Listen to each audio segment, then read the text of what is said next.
when I hear people talk about a recession, and I understand the textbook definition of a recession in terms of what it's two consecutive quarters where you have the negative GDP growth, but I feel like we've actually been so so because recession has a definition, we can't call it a recession. But I would say that we've been in an economic downturn since COVID hit. So I find it funny sometimes when everybody's like, "Oh, here comes a recession." Well, it's like prices have been super high for a couple of years.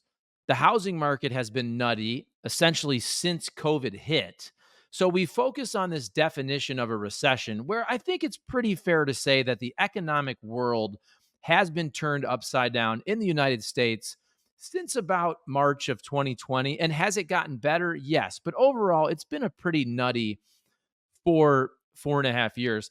The other thing, and again, I shouldn't say I find this funny, but what always bothers me is the politicalization of the economy. And I see so many people, and I've worked with people like this. I see them on social media, and you can tell they're rooting for this, right?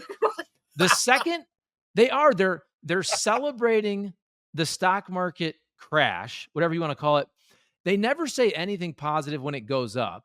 And by the way, just so everybody knows, there's people on the other side that do the exact opposite when a Democrat, you have a Democrat president, you have a Republican president, they do the opposite. I saw this under Trump. Everything's terrible.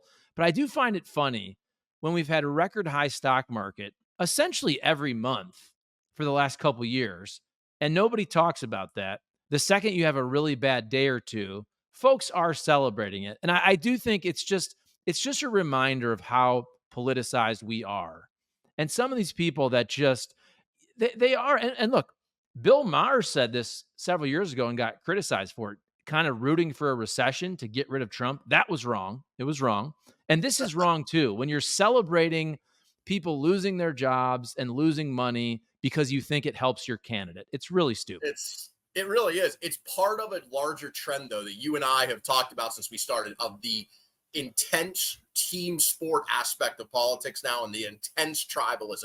And it shows up in everything. Like, another example is whenever there is a mass shooting, who the perpetrator is, you almost feel like people are rooting for it, to be like either on one side, a white male who maybe has some right-wing tendencies. On the other side, people may be rooting for it. Illegal immigrant. Right, or a trans. It's crazy. But that is, and look, I'm not saying this is a lot of people, but I'm saying if you don't think this is happening, it clearly is on X.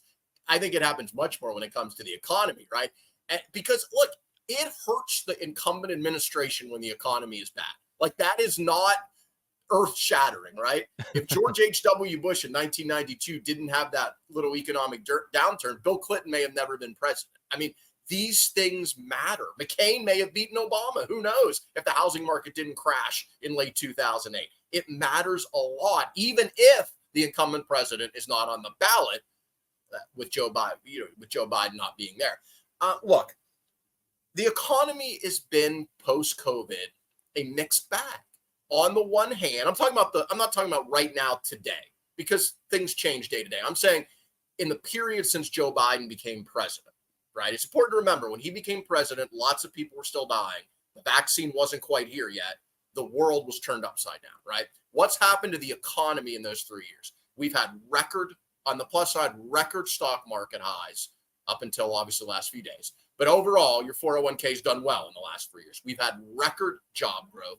We had unemployment below 4% for the longest period we'd seen in 50 years. Wage growth in the last few years, after stagnating, has been very strong. Inflation that went crazy, where prices are up 20% from 3 years ago, but now in recent months has come down so far that, again, inflation is no longer the main worry. The main worry now is on the other side, which is employment and the economy. Interest rates went up. Housing is expensive. What I'm trying to say is the economy has been a mixed bag. It's not been wonderful. It's not been terrible. Overall, what matters to me as someone who is trying to be fair is, how do you come out of that? Like, we had that incredible shock to our system.